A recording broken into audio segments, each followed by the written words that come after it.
Hello everyone. आज हम लोग अगेन कॉम्प्लेक्स एनालिसिस के कुछ प्रॉब्लम का सॉल्व करेंगे। आज पहला क्वेश्चन है इस वीडियो में कि हमको f एक एंटायर फंक्शन दिया है एंड f ऑफ 0 1 है, f ऑफ 1 2 है and f dash 0 is defined as 0 and हमसे कहा गया है m एक ऐसा पॉजिटिव रियल नंबर है such that absolute value of f double dash z is less than equal to m for all z in c, then we have to find the value of f of 2। अब इसका मतलब क्या है? इसका मतलब हम लोग कह रहे हैं कि f डबल डैश z जो है ये बाउंडेड है बाय m, ये m से बाउंडेड है एंड हम लोग को पता है अगर कोई हमारा फंक्शन एनालिटिक है किसी डोमेन में सो उसके सारे जो डेरिवेटिव्स होते हैं वो भी एनालिटिक होते हैं एंड सिंस f इंटायर है that is analytic on the whole complex plane, entire complex plane, therefore इसके जो डेरिवेटिव्स होंगे वो भी इंटायर होंगे and this implies f double dash z जो होगा f डबल डैश z जो होगा ये भी एक इंटायर फंक्शन होगा एंड हम कह रहे हैं ये is bounded by m a positive real number and by Liouville's theorem हम लोग को पता है a bounded entire function is constant, so this implies f double dash z is a constant function let's say equal to k, यानी कि f double dash z क्या है is equal to k। Now अगर हम लोग दोनों side anti derivative ले ले तो हमारे पास आ जाएगा f dash z is equal to kz plus k1 and अगर हम लोग अगेन दोनों साइड एंटी डेरिवेटिव ले लें सो आ जाएगा fz is equal to kz square by 2 plus k1z plus k2।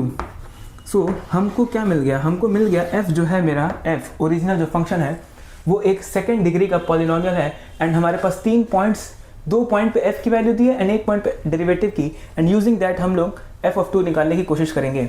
f of 0 मेरा 1 है, इसका मतलब क्या होगा? जब हम 0 पुट करेंगे तो हो जाएगा k time 0 plus k1z, that is this implies f of 0 is equal to 1 and is equal to k2, this implies k2 मेरा हो जाएगा 1। नाउ f ऑफ 1 क्या है मेरा? f ऑफ 1 है 2, जब हम 1 पुट करेंगे तो आ जाएगा k by 2 plus k1 plus k2, this implies f of 1 is equal to k by 2 plus k1 plus and k2 क्या है 1 plus 1 is equal to 2, this implies k by 2 plus k1 is equal to 1 and now f dash 0 क्या है 0, f dash ये यहाँ पे f dash z की value दी है, जब हम 0 पुट करेंगे तो f dash 0 हो जाएगा सिंपली k1 एंड ये क्या है 0, सिंस k1 इज 0 देयरफॉर यहाँ पे हम लोग k1 के लिए 0 पुट कर देंगे तो मुझे k by 2 1 मिल जाएगा, देयरफॉर k हो जाएगा 2। सो हमको k की वैल्यू मिल गई, k1 k2 की मिल गई। अब हम लोग अपना पॉलिनोमियल देखते हैं क्या होगा। fz क्या हो जाएगा?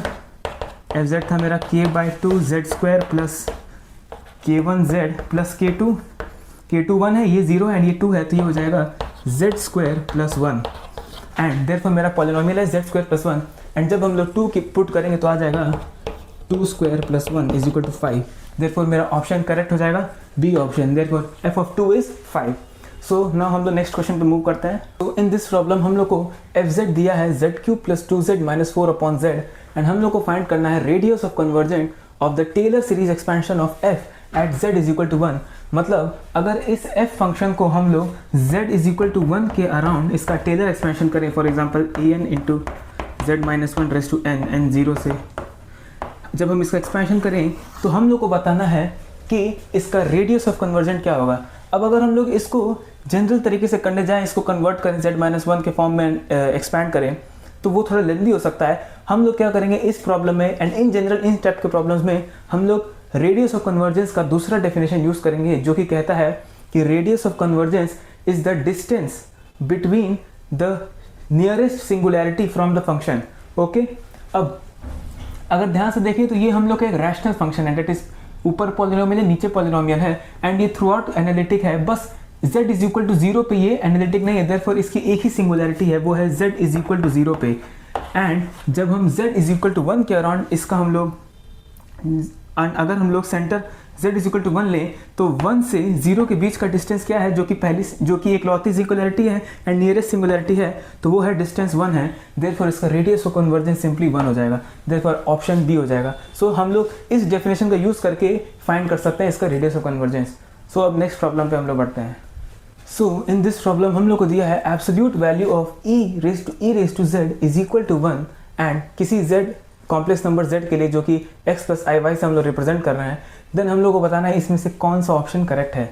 सो हम लोग को दिया है z is equal to x plus i y, therefore हम लोग को पता है e रेस टू z हो जाएगा e raise to x plus i y. अभी हम लोग टर्म बाय टर्म इसको सिंप्लीफाई करेंगे। e raise to x plus i y, इसको मैं लिख सकता हूँ e raise to x into e raise to i y, and this can be written as e raise to i theta क्या होता है cos theta plus i sine theta, तो ये हो जाएगा e raise to x into cos y plus i sine Y. सो हमने इसको तो सिंप्लीफाई कर लिया, एंड अब ये पावर है एंड ये e की रेस्ड है, ठीक है। सो अब हम लोग इसको सिंप्लीफाई करेंगे, ठीक है।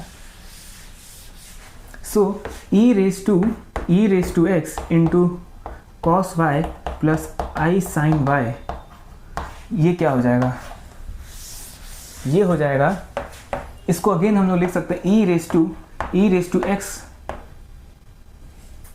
Cos y into e raise to x i sine y, okay.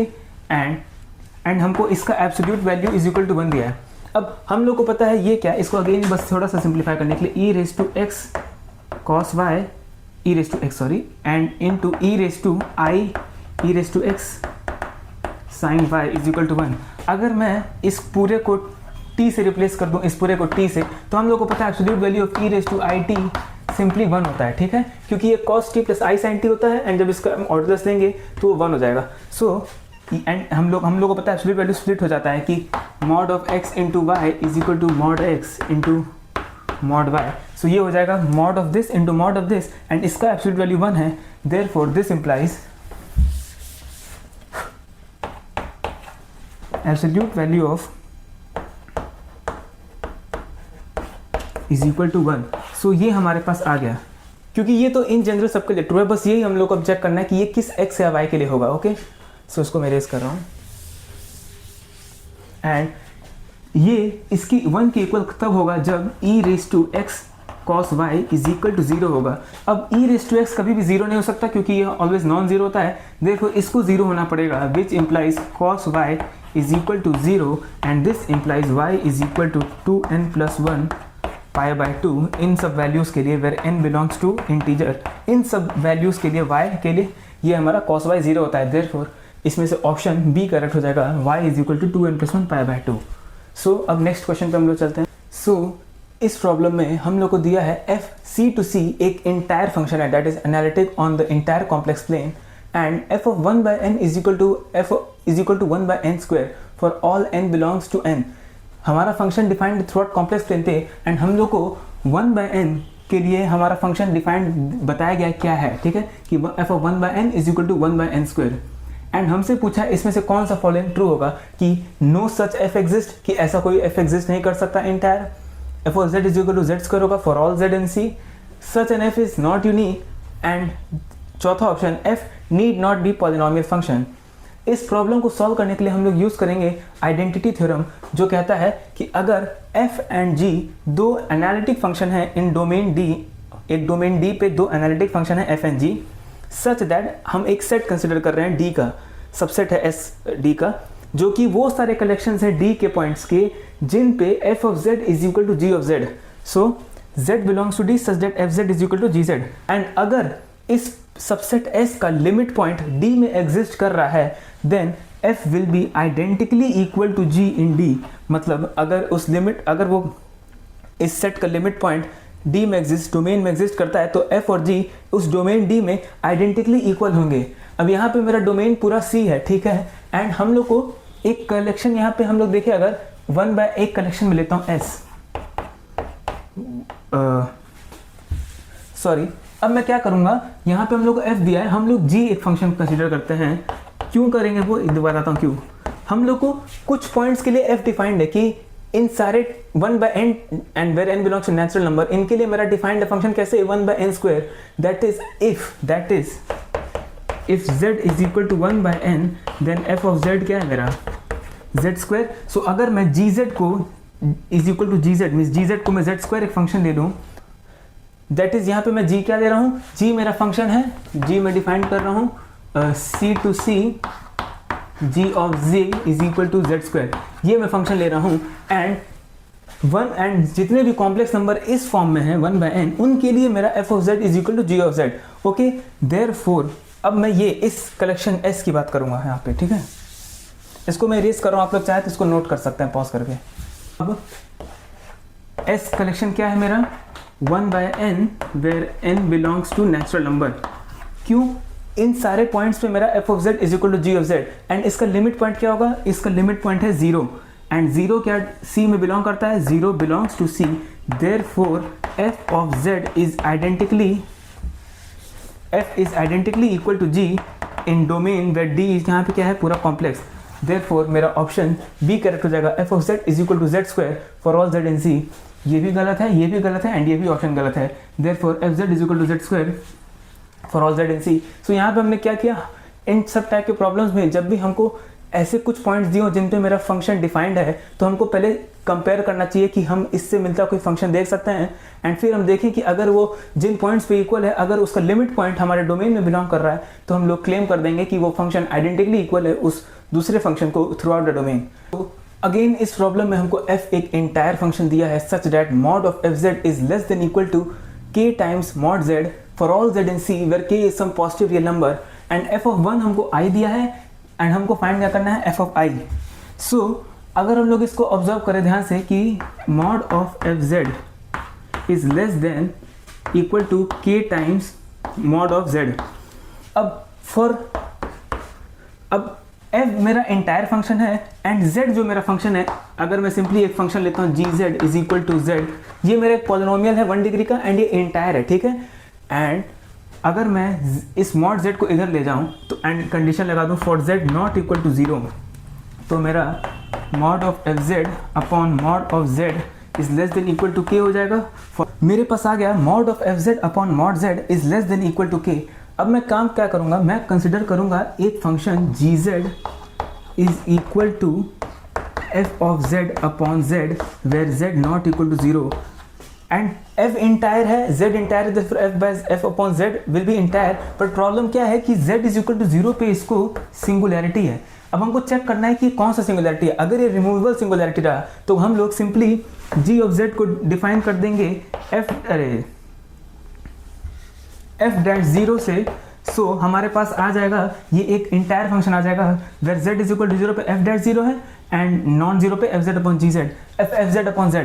अब उसके लिए हम लोग को चेक करना पड़ेगा कि ये, उसके लिए अगर रिमूवेबल सिंगुलैरिटी के लिए होना क्या पड़ेगा कि मेरा f ऑफ 0 को भी 0 होना पड़ेगा, तभी हम लोग कह सकते हैं कि z इज इक्वल टू 0 जो है मेरा f z अपॉन z का रिमूवेबल सिंगुलैरिटी है। ओके, अब उसके लिए हमारे पास क्या है कि mod of F Z is less than equal to k times mod z for all z है इन c, यानी कि 0 के लिए भी। Therefore mod of f0 is less than equal to k times mod z यानी कि 0, यानी कि less than which is equal to 0। Therefore मेरे पास क्या आ गया, absolute value of mod of absolute value of f of 0 is less than equal to 0 and इसका एक ही पॉसिबिलिटी है कि f ऑफ 0 मेरा 0 है। Therefore z is equal to 0 एक रिमूवेबल सिंगुलैरिटी है। देयरफॉर gz जो मैंने डिफाइन किया है F Z upon z for z not 0 and f dash 0 for z 0, ये एक इंटायर फंक्शन है। सो हमारे पास क्या आ गया, mod of gz is less than equal to, sorry 0 नहीं, k फॉर ऑल z। अब मेरे पास क्या आ गया कि mod of z upon f Z is less than equal to k, तो था ही मेरे पास for all z non 0, for all z non 0, that is मेरे पास क्या था, mod gz is less than equal to k for all z not 0। अब अगर मैं ये शो कर दूं कि g of 0 will be less than equal to k, so मेरे पास आ जाएगा mod of gz is less than equal to k for all z in c and वहाँ से हम लोग कह देंगे g एक इंटायर फंक्शन है एंड बाउंडेड है, देयरफॉर g एक कांस्टेंट फंक्शन हो जाएगा। बट अभी हम लोग को ये शो करना है एंड ये बहुत इजीली शो कर सकते हैं। हम लोग को पता है मेरा g ऑफ 0 है क्या, g ऑफ 0 मेरा limit z tends to 0 gz है, क्योंकि g मेरा इंटायर फंक्शन है। Therefore g of 0 will be limit z tends to 0 gz, therefore इसका absolute value will be this thing and ये मेरा less than equal to k है। Therefore mod of g of 0 will be also be less than equal to k and यहाँ पे हम लोग continuity use कर रहे हैं g का। सो अब मेरे पास ये चीज़ आ गया एंड यहाँ से मेरे पास आ जाएगा gz एक कांस्टेंट फंक्शन है। सो से दैट c अगर जी जेड एक कांस्टेंट फंक्शन है c, सो इसका मतलब क्या हो गया कि F Z upon Z is equal to c, and this implies F Z is equal to C Z, that is F Z एक 1 डिग्री का पॉलिनोमियल है c टाइम्स z। अब हम लोग को दिया F of 1 is equal to I, which implies c टाइम्स 1 is equal to I, this implies c is equal to I. So F of i क्या हो जाएगा, एफ ऑफ i हो जाएगा c टाइम्स i, यानी c i है तो i into I -1, so answer हो जाएगा -1। तो ये क्वेश्चन हमारा पिछले क्वेश्चन से एकदम सिमिलर है एंड ये उससे इजी भी है। यहाँ पे हमको एफ एंड जी दो इंटायर फंक्शन दिए हैं and g z is not zero for all z belongs to c, and mod of F Z is less than equal to mod of g z for all z belongs to सी।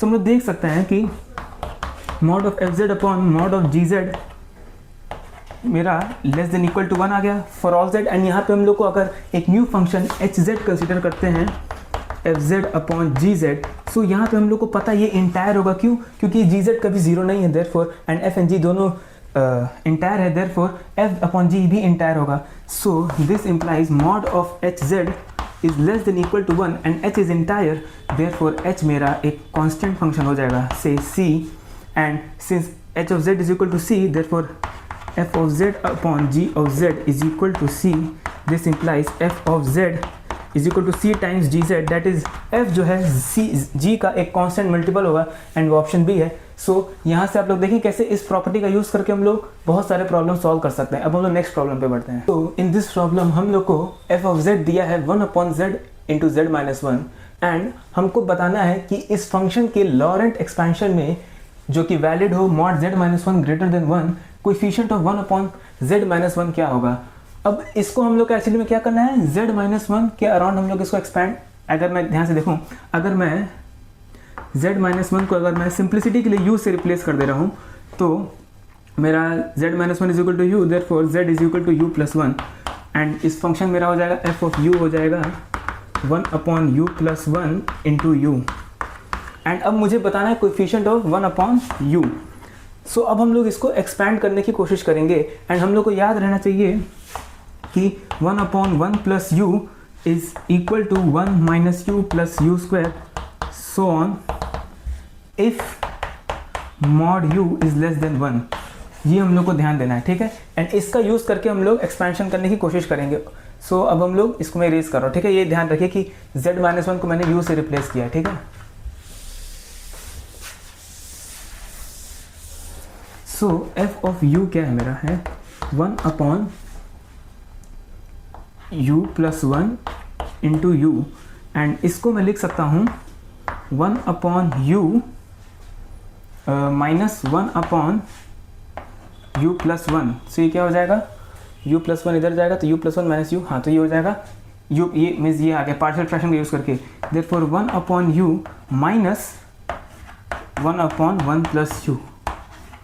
अब मुझे एक बात बताइए, ये 1 plus u है, लेकिन यहाँ पे मेरा क्या है, valid for mod u greater than 1। अब यहाँ पे मॉड u जो होगा ग्रेटर देन 1 है, लेकिन हम लोग को वो एक्सपेंशन देखा था लेस देन 1 के लिए होता है। तो मैं क्या करूँगा, u कॉमन ले लूँगा, सो मेरे पास आ जाएगा, इसको मैं यहाँ पे थोड़ा कर दे रहा हूँ, अभी मैं बस इसको कंसिडर कर रहा हूँ कि 1 अपॉन 1 प्लस u है, इसको मैं लिख सकता हूँ u कॉमन अगर ले लूँ तो हो जाएगा 1 plus 1 by u, okay. And ये हो गया 1 प्लस 1 बाय u, एंड अब मुझे पता है कि 1 since mod u greater than 1 then this implies mod 1 by u जो होगा वो लेस देन 1 होगा, एंड अब मैं इसको एक्सपैंड कर सकता हूँ।